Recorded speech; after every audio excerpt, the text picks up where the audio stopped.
Hi there, my name is Jessie Ewing-Frable, and this is my first speech for Communications 101, my informative speech. And today I will be talking about the process of making a pour-over cup of coffee. I chose this topic because I was with a friend recently. She had no idea how I was making my coffee.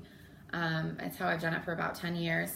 And it occurred to me that perhaps some people may be familiar with this and seeing this in a coffee shop and a pour-over, but maybe they've never done it and would like to learn how.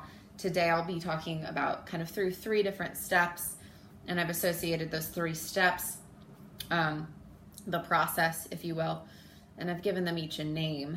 I'll be talking a little bit more about what those are in just a moment.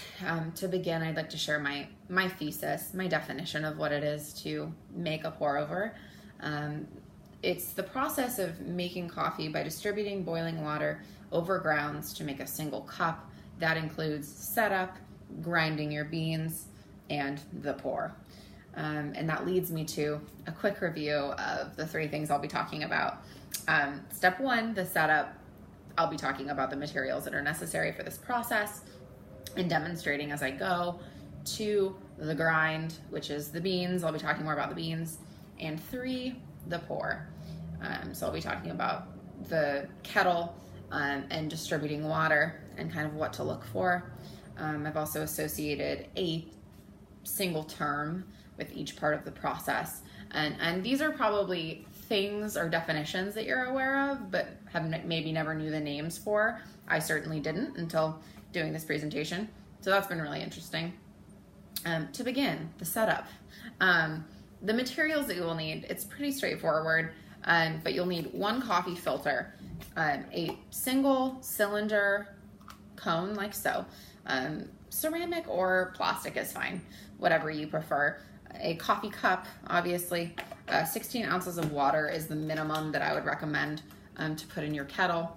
That leads me to a kettle, and then a coffee grinder is optional. If you grind your beans or buy them ground, that's totally fine.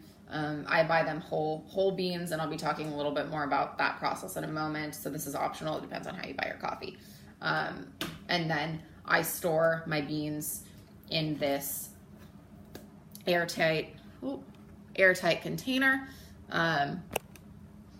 Sorry, making sure I'm still there. This airtight container, and that is for a few reasons, which I've always just felt like my beans tasted better, or my coffee was better. And it's true. I've actually recently read an article in The Atlantic by Giorgio Milos, and he's a coffee expert and master barista at Trieste, which is an Italian company. And he wrote this article, and he talks about the enemies of coffee being moisture, light, and heat, or high temperature. And so my feelings about why this container is important have kind of improved. And he talks about the impact of oxygen on coffee and flavor. So it's a really interesting article.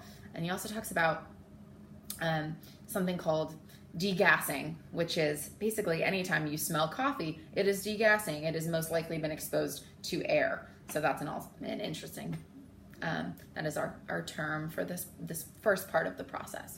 So I would encourage you now to just grab your little filter and make sure that it's in your cone, and your cone is on top of your cup, and you're ready for the next step, which leads me to the grind, our beans.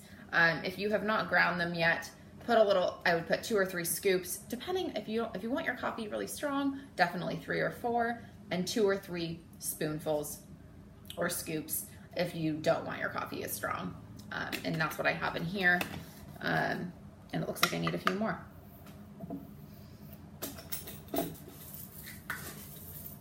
Depends on what you like.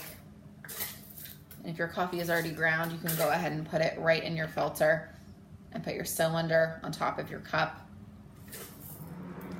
An interesting hint that I had never heard of before, that Chad Moore, who's on the education team for Starbucks, was interviewed in an article called Coffee Experts Share Their Secrets for Brewing Coffee at Home. And it's a great blog on Starbucks.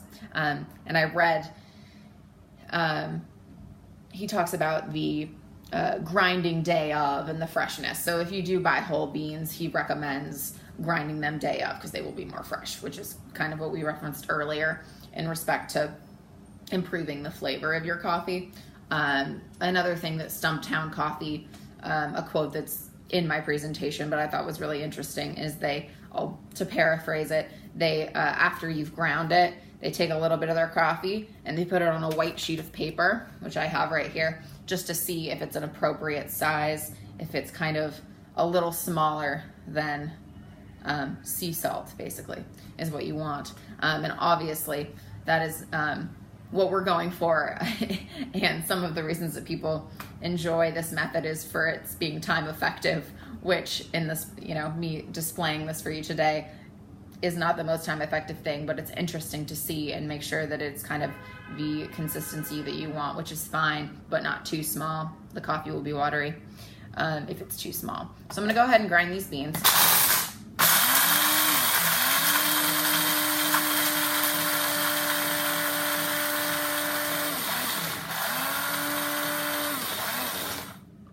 Just do that for about 20 to 30 seconds.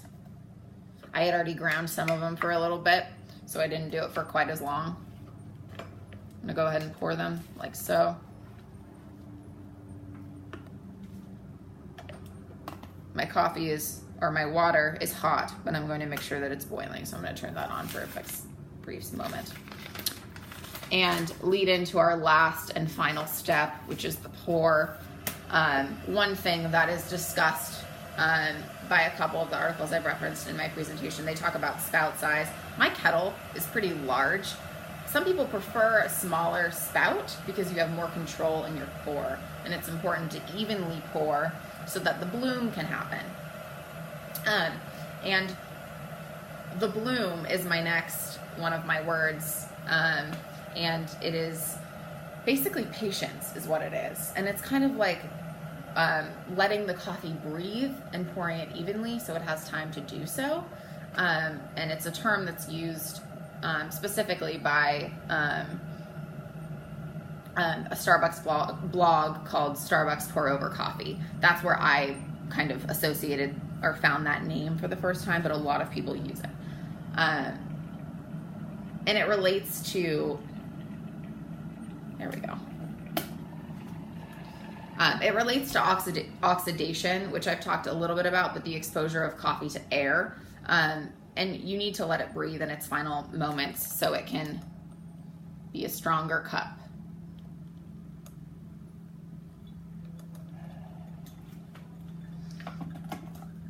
And one thing that was really a quote that I found to be really interesting from Oliver Strand, who wrote an article in the New York Times about coffee. It's called Coffee Slow Dance. And he says, it might sound precious or tedious, but the control is enthralling. It's like picking up a drafting pen after only writing with magic markers. And that's in reference to a pour over cup. And how it's the routine and the comfort of doing that. And I hope this has been helpful to you and interesting. I feel it's funny. This is a process that I've done every day for most of my life, and yet feel like I've learned a lot about scientifically the degassing and oxidation and blooming and what's actually happening during this process. So just for a quick review, we're going to want to add a little more in a circular motion, as I said before, so it's evenly distributing, and we watch the bloom happen. Anyway, to review what we've gone over today, the materials you need are a kettle, coffee cup, filter, cylinder, coffee in an airtight container, and your grinder is obviously optional. And that's what we talked about in the setup.